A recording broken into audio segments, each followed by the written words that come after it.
ಇನ್ನು ಬೆಂಗಳೂರಿನಲ್ಲಿ ವೃದ್ಧೆಯೊಬ್ಬರು ಅನುಮಾನಾಸ್ಪದವಾಗಿ ಸಾವನ್ನಪ್ಪಿದ್ದಾರೆ. ಅನುಮಾನಾಸ್ಪದ ಅಂತಂದಾಗಲೇ ಗೊತ್ತಾಗುತ್ತೆ. 78 ವರ್ಷದ ಸಿದ್ದಮ್ಮ ಅಂತಕ್ಕಂಥವರು ಸಾವನ್ನಪ್ಪಿರುವಂತಹ ವೃದ್ಧೆ. ಈ ಘಟನೆ ನಡೆದಿರೋದು ವಿಜಯನಗರ ಸಮೀಪದ RPC ಲೇಔಟ್ನಲ್ಲಿ ಅಂತ ಗೊತ್ತಾಗಿದೆ.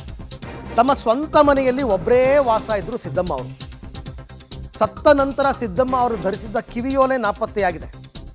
ಹಾಗಾಗಿ ಪೊಲೀಸರು ಅನುಮಾನಾಸ್ಪದ ಸಾವು ಅಂತ ಪ್ರಕರಣ ದಾಖಲಿಸಿಕೊಂಡಿದ್ದಾರೆ. ವಿಜಯನಗರ ಪೊಲೀಸ್ ಸ್ಟೇಷನ್ ಲಿಮಿಟ್ಸ್ನಲ್ಲಿ ಪ್ರಕರಣ ನಡೆದಿದೆ.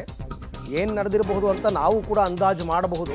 ಯಾಕೆಂದರೆ ಚಿನ್ನಾಭರಣ ಕಳುವಾಗಿರೋದ್ರಿಂದ 78 ವರ್ಷದ ಸಿದ್ದಮ್ಮ ಅವ್ರನ್ನ ಯಾರೋ ಕೊಲೆ ಮಾಡಿ ಅದನ್ನೆಲ್ಲ ಎತ್ಕೊಂಡು ಹೋಗಿದ್ದಾರೆ ಅಂತ ಅಷ್ಟೇನಾ, ಅಥವಾ ಮನೆಯಲ್ಲಿದ್ದಂತಹ ಚಿನ್ನಾಭರಣನೂ ಕದ್ದಿದ್ದಾರಾ ನೋಡಬೇಕು. ಬಟ್ ಪೊಲೀಸರು ಈಗ ಕೇಸ್ ದಾಖಲು ಮಾಡಿಕೊಂಡು ಪ್ರಕರಣದ ತನಿಖೆಯನ್ನು ನಡೆಸ್ತಾ ಇದ್ದಾರೆ. ಇಂಥದ್ದೆಲ್ಲ ಅದಕ್ಕೆ ನಾವು ಯಾವಾಗಲೂ ಗಾರ್ಡನ್ ಸಿಟಿ ಬೆಂಗಳೂರು ಈಗ ಕ್ರೈಮ್ ಸಿಟಿಯಾಗಿ ಬದಲಾಗಿದೆ. ದಿನಕ್ಕೊಂದು 10 ಕೇಸ್ ಬರುತ್ತೆ ಇಂಥ ಕ್ರೈಮ್ ಕೇಸ್ಗಳು. ಲಾ ಆ್ಯಂಡ್ ಆರ್ಡರ್ ಅಂತೂ ಕಂಪ್ಲೀಟ್ ಕುಸಿದು ಬಿದ್ದಿದೆ ಬೆಂಗಳೂರಿನಲ್ಲಿ. ಪೊಲೀಸರ ಭಯ ಅಂತೂ ಇಲ್ಲವೇ ಇಲ್ಲ.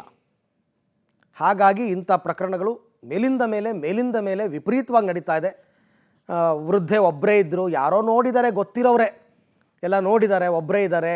ಪಾಪ ಅವ್ರು ಏನು ಅಪೋಸ್ ಮಾಡೋಕ್ಕಾಗುತ್ತೆ, ಯಾರೋ ಒಬ್ಬರೋ ಇಬ್ಬರೋ ಬಂದು ಕೊಲೆ ಮಾಡಿ ಚಿನ್ನಾಗಿನ್ನ ಕದ್ಕೊಂಡು ಹೋಗಿದ್ದಾರೆ ಅಂತ.